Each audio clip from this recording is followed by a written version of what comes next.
নমস্কার বন্ধুরা, আবারও চলে এলাম আমার রান্নাঘরে একদম একটা জমজমাট রেসিপি নিয়ে। আজকে বানাবো আমের ডেজার্ট। পাকা আম দিয়ে একটা ডেজার্টের রেসিপি এমন বানাবো যেটা দেখলে সত্যি চোখ ধাঁধিয়ে যাবে, মন প্রাণ কিন্তু সবই জুড়িয়ে যাবে। অবশ্যই প্রথম থেকে শেষ পর্যন্ত আপনারা ভিডিওটি দেখতে থাকুন। যারা নতুন বন্ধু তারা অবশ্যই কিন্তু চ্যানেলটিকে সাবস্ক্রাইব করে বেল বাটনটি প্রেস করে রাখবেন, আর ফেসবুক থেকে হলে অবশ্যই পেজটিকে ফলো করে দেওয়ার অনুরোধ রইল। চলুন রেসিপিটির এক ঝলক আমরা দেখে নিই। দেখুন, এত সহজ আর এত সুন্দর দেখতে হলে কেউ ভাববে এটা বাড়িতেই বানানো হয়েছে। অসাধারণ দেখতে, অসাধারণ কিন্তু এর স্বাদ।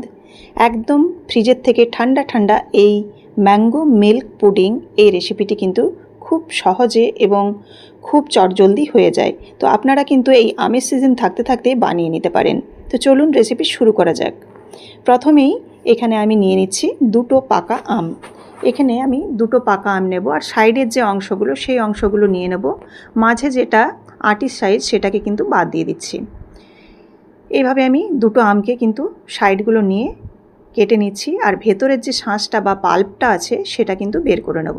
সেটা কিন্তু এই ছুরি দিয়েও আপনারা বের করে নিতে পারেন, কিংবা চামচ দিয়েও বের করে নিতে পারেন। আমি একটু দেখুন চোখো চোখো করে একটু চিড়ে নিয়েছি আমটাকে, তারপর কিন্তু এই ভেতরের যে শাঁসটা সেটা বের করে নিচ্ছি। আর আমি শেষের দিকে একটা চামচ দিয়েও বের করে আপনাদের দেখাচ্ছি। তো দুটোতেই কিন্তু সহজ হয়, তবে চামচ দিয়ে বেশি ভালো হয়। এবার চামচ দিয়েও বের করে নিলাম। বের করে নিয়ে এর পাল্পটা আমি দেখুন মিক্সি জারের মধ্যে দিয়ে এবার একটু ব্লেন্ড করে নেব ভালো করে।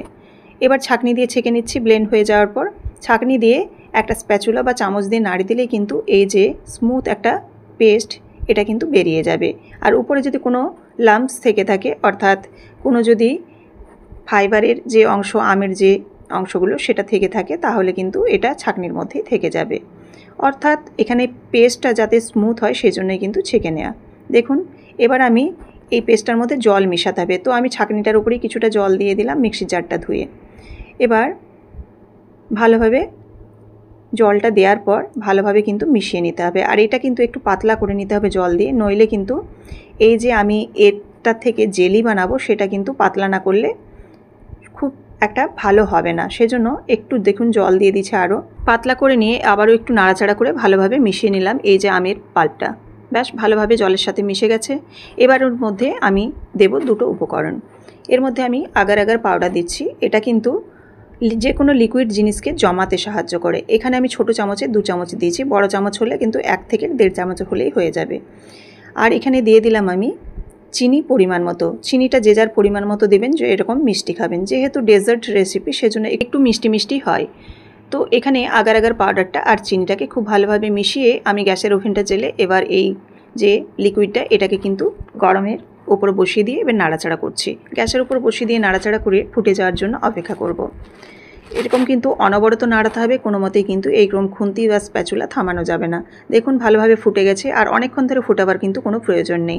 জাস্ট ফুটে যাওয়ার পর একটু নাড়াচাড়া করে মোটামুটি 30 সেকেন্ড থেকে 1 মিনিটের মতো নাড়াচাড়া করে নামিয়ে দিলেই কিন্তু একদম পুরোপুরি রেডি হয়ে যাবে।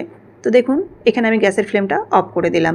এবার এদিকে একটা আমি পাত্র নিয়ে নিয়েছি, তার মধ্যে এই গরম অবস্থায় কিন্তু আমি ঢেলে দেবো। গরম অবস্থায় ঢেলে দিলাম। ঢেলে দিয়ে কিন্তু এটাকে আর নাড়াবো না। এটা মোটামুটি 10 থেকে 15 মিনিট রেখে দিলেই যখন ঠান্ডা হয়ে যাবে অটোমেটিক কিন্তু জমে যাবে। অটোমেটিক এটা জমে যাবে, ফ্রিজে রাখার কোনো প্রয়োজন নেই। এবার এটা পুরোপুরি জমে যাওয়ার পর আমি নিয়ে আসছি মোটামুটি 15 থেকে 20 মিনিট পর। যেহেতু একটু মোটাভাবে এটা বানিয়েছি, অর্থাৎ লেয়ারটা অনেকটাই মোটা, সেই জন্য কিন্তু 10 থেকে 15 মিনিটের মতো এটা ঠান্ডা হতে লেগে গেছে। আর ঠান্ডা হয়ে যাওয়ার পর দেখুন একদম কিন্তু জমে গেছে। সাইডগুলোতে একটু আমি ছুরি দিয়ে দিলাম, দিয়ে এবার ছোট ছোট চৌকো করে জেলির আকারে কেটে নেব। এটার থিকনেসটা অনেকটাই মোটা হয়েছে, অর্থাৎ কম করে দিলেও বা পাতলা করে দিলেও কিন্তু এটা খুব সুন্দর হবে। তো এবার দেখুন আমি ছোট ছোট করে চৌকো চৌকো টুকরো করে নিচ্ছি। এরকমভাবে ছুরি দিয়ে কিন্তু একদম সবকটাকেই একদম ছোট ছোট করে পিস করে নিলাম। এবার একটা স্প্যাচুলার সাহায্যে দেখুন তলা থেকে আমি তুলে দিচ্ছি। এটা প্রত্যেকটা কিন্তু টুকরো টুকরো হয়ে গেছে। চাইলে আরও ছোট করে নিতে পারেন। সাইজটা কিন্তু আপনাদের মতো আপনারা করতে পারেন। এর থেকে আমি কিছুটা অংশ তুলে রেখে দেবো, কারণ অনেকটা পরিমাণে হয়ে গেছে, এতটা পরিমাণে লাগবে না। অর্ধেকটা তুলে নিচ্ছি, সেটা অন্য রেসিপি আমি বানিয়ে নেব কোনো দিন। সেই রেসিপিও আপনাদের সাথে অবশ্যই আমি শেয়ার করব। দেখুন অর্ধেকটা এখানে আমি তুলে নিচ্ছি একটা প্লেটের মধ্যে বা বাটির মধ্যে। এই জেলিগুলো বানিয়ে ফ্রিজেও আপনারা রেখে দিতে পারেন বেশ কিছুদিন। বাচ্চারা কিন্তু খেতে ভীষণই পছন্দ করে। তো অর্ধেকটা আমি তুলে রেখে দিলাম। তো এইরকমভাবে জেলিগুলো বানিয়েও আপনারা বাচ্চাদের জন্য রেখে দিতে পারেন। এবার দেখুন এখানে আমি একটা প্যান নিয়ে নিয়েছি। এখানের মধ্যে আমি এখানে 500 ml এর মতো দুধ দিয়ে দিচ্ছি, অর্থাৎ হাফ লিটার। দুধটা দেওয়ার পর এখানে আমি আরও যে উপকরণ মেশাবো সেই দুটো উপকরণ, এক হচ্ছে আগার আগার পাউডার। এখানে সেম পরিমাণেই মেশাচ্ছি। 500 দুধের জন্য এখানে আমি ছোটো চামচে 2 চামচ মেশালাম। তো বড় চামচ হলে এখানে 1 চামচ দিলেই কিন্তু যথেষ্ট। এবার ভালোভাবে গুলিয়ে নিচ্ছি, আর সঙ্গে কিন্তু চিনি দিয়ে দিয়েছি।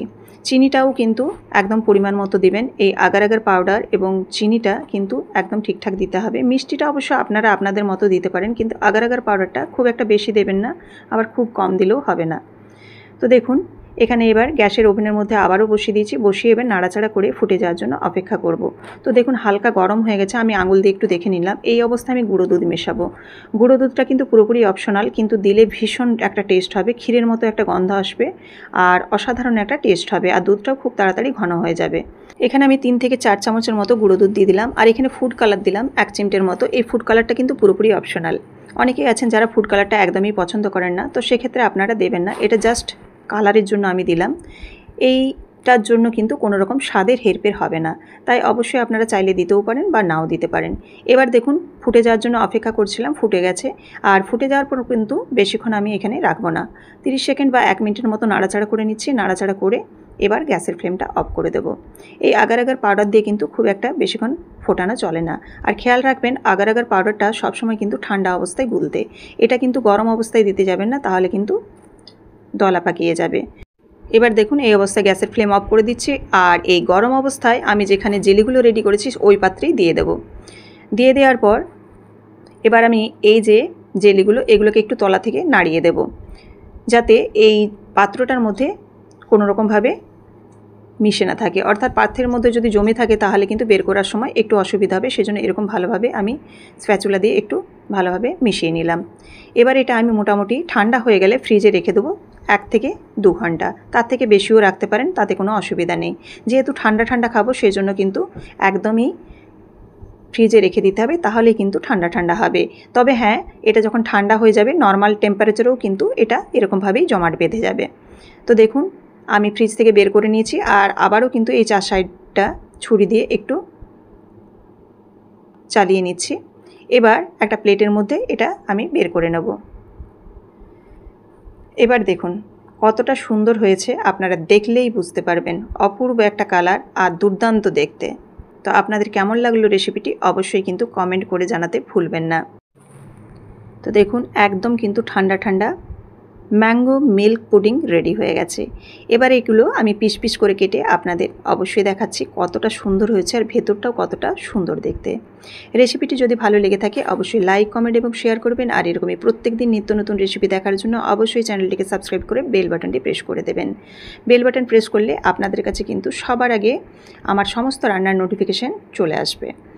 তো ফেসবুক থেকে দেখে থাকলে অবশ্যই পেজটিকে ফলো করে পাশে থাকবেন।